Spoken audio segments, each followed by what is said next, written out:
ክብራትና ክብራን ሳፋሪዎቻችን እንኳን ወደ እግዚአብሔር ይጠብቃችሁ በረራ በሰላም መጣችሁ።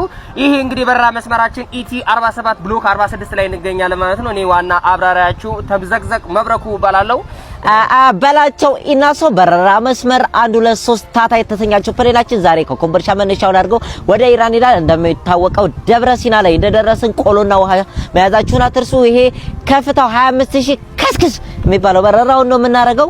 ያው ኢራን አካባቢ እንደደረስን የሚወነጭፉ ፕሌኖች አሉ። በሚያስገርም ትዕይንት ማየት ትችላላችሁ። ለአደጋ ጊዜ መውጫ ውዳሴ ማርያምና ቁርአናችሁ ቀርታችሁ ጀነትና ገነት ለምቃፍ ፈጣሪያችሁን ተማጸኑ። ምን ተርፍ በመንገድ ዜሮ ነው። ከኋላ ደግሞ እንግዲህ ለአደጋ መውጫ አንዳንድ ወሳኝ ነገሮችን ሰጣችኋለች። የአየር ሁኔታው እንግዲህ ከባድ ስለሚሆን ሳራ በራ ላይ ጀላቲ ለመግዛት እንወርዳለን። በተቻላችሁ አቅም ዶሮ እንቁላል መግዛት አይቻልም። የሚሸት እቃዎችን ይዞ መግባት አይቻልም። ትራፊክ መብራት ላይ ደግሞ መስተዋት ዝቅ እንዳታረጉ። አንዳንድ ቀፋይ ማህበረሰቦች ስለመጡ ባካችሁ የተከለከለ ስለሆነ እንዳታስቆጡ።